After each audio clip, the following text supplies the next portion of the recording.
J'aurais aimé pouvoir parler en profondeur de ce comics, mais ça va être compliqué. Salut à tous, c'est Spider Jérusalem et bienvenue dans cette nouvelle vidéo consacrée à Justice League tome 1 des New 52, New 52, DC Renaissance, appelez ça comme vous voulez, on s'en fout. Univers que je vais tenter d'explorer dans un ordre chronologique scénaristique, je dis bien scénaristique parce que déjà c'est plus facile pour moi pour vous conter l'histoire, et en plus c'est bien plus intéressant. Tout d'abord le côté technique, Justice League tome 1 écrit par Geoff Johns et dessiné par Jim Lee, et donc le premier comics des New 52, qui a relancé le reboot ou le relaunch, hein, c'est jamais très clair cette histoire, après Flashpoint. Il aborde la création de la Justice League et la rencontre de nos héros et leur premier combat contre le terrible Darkseid.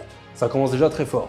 Le comics a été pensé pour être plus moderne, comme une sorte de gros blockbuster au cinéma.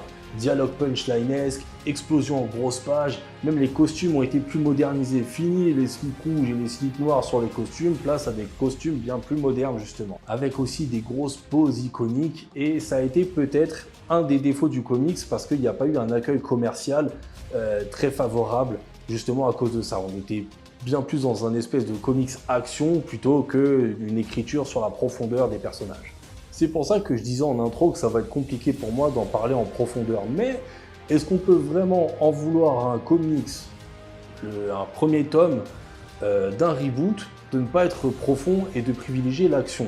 Eh ben on va voir ça. Place à l'histoire. L'histoire commence avec une attaque des forces de Darkseid sur la Terre et la première rencontre entre les héros. Par exemple, Batman et Green Lantern, avec cette fameuse scène où Batman prend l'anneau de Green Lantern à son insu juste pour nous montrer qu'il est chaud.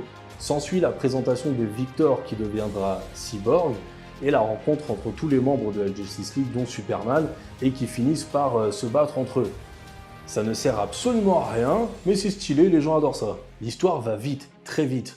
On nous présente les Mother Box, ça devrait vous rappeler un certain film qui a duré 4 heures, et Darkseid qui débarque via un tunnel boom, et la grosse bataille commence entre Darkseid et les forces de la Justice League. Cyborg devient un peu la clé de voûte de l'histoire et Darkseid est forcé de capituler et de fuir. Après la victoire de la Justice League et la défaite de Darkseid, nos héros décident donc de se former et de créer une ligue. Et le comics se termine par un épilogue mystérieux où on voit un être qui effectivement a l'air d'être le méchant. À ce stade de l'histoire, on ne sait pas encore qui c'est, mais qui décide de créer sa ligue de méchants. Et c'est à suivre donc dans le tome 2. Alors qu'est-ce que j'en ai pensé de ce comics? Eh ben en vrai c'est vraiment pas ouf. Si j'ai résumé l'histoire en 30 secondes tout à l'heure, c'est parce qu'il n'y a pas grand chose à résumer.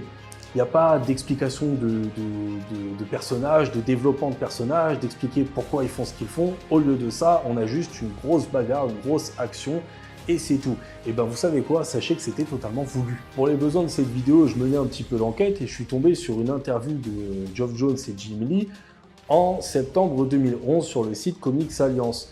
Et ils expliquent qu'en réalité, ils ont été un petit peu forcés de faire ce genre d'histoire, de blockbuster, on va dire, pour attirer les nouveaux lecteurs. Sachant qu'en plus, à l'époque, il y avait le MCU au cinéma qui était en train de grimper à fond.